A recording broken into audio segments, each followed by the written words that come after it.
जिलानी। हुजूर गौसे पाक रज़ी अल्लाह ताला अन्हु की जिंदगी का जायजा ले लें। हुजूर गौसे पाक जिसके हक में दुआ कर देते थे जनाब उसकी किस्मत चमक जाया करती थी, उसकी तकदीर बदल जाया करती थी। मेरे भाइयों याद रख लेना, जिस इंसान के दिल में खुदा का खौफ रहता है और जो बंदा रब तबारक व तआला की इबादतें करता रहता है तो अल्लाह पाक उसकी दुआओं में ताकतें अता फरमा देता है। मेरे भाइयों बगदाद का एक बहुत ही मशहूर ताजिर गौसे पाक की बारगाह में हाजिर हुआ। हाजिर होने के बाद उसने गौसे पाक की अपने मकान पर दावत की। क्या की दावत की? गौसे पाक ने उसकी दावत को कबूल किया, उसकी दावत को एक्सेप्ट किया। और बिरादरान मिल्लत इस्लामिया उस ताजिर का नाम था अबू गालिब।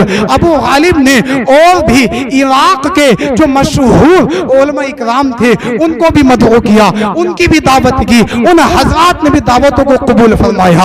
अब जब दावत का वक्त कबूल आया, दावत का टाइम आया, दिन आया, गौसे पाक अबू गालिब के घर पर गए। जैसे ही अबू गालिब के मकान में जाते हैं, घर पर जाते हैं, तो अबू गालिब ने तो खाने के बेहतरीन इंतजाम कर रखे थे, तरह तरह के खानों का इंतजाम था। इराक के और भी उलमा इकराम वहां पर मौजूद थे। जब इराक के उलमा इकराम ने गौसे पाक को देखा तो वो देखते के देखते रह गए, सकता जारी हो गया। बिरादरान मिल्लत इस्लाम यहाँ गौसे आजम जैसे ही थोड़े आगे बढ़ते हैं अबू गालिब से मुलाकात होती है। गौसे आजम के सामने एक टोकरा लाया जाता है। क्या लाया जाता है? एक टोकरा लाया जाता है। गौसे आजम समझ जाते हैं इस दावत का मकसद क्या है, इस दावत का मतलब क्या है। गौसे पाक फरमाते हैं इस टोकरे को खोला जाए।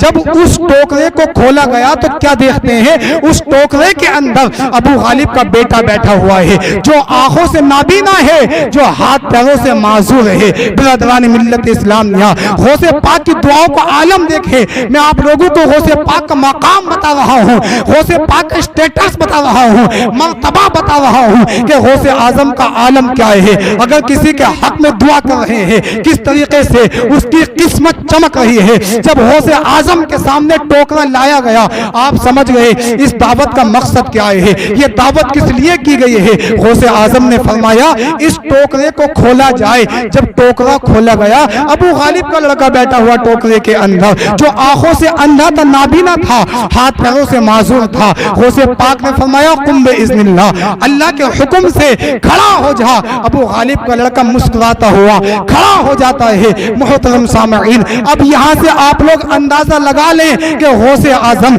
नबी नहीं है, गौसे आजम रसूल नहीं है, बल्कि गौसे आजम आले नबी है, औलाद अली है, सैयदुल औलिया है। मुझे कह लेने दिया जाए जब सैयदुल औलिया की ताकत और कुव्वत का यह आलम है तो सैयदुल अंबिया की ताकत और कुव्वत का आलम क्या होगा। जब गौसे आजम का यह हाल है तो रसूल आजम का हाल क्या होगा। जब गुलाम का यह आलम है तो आका का आलम क्या होगा।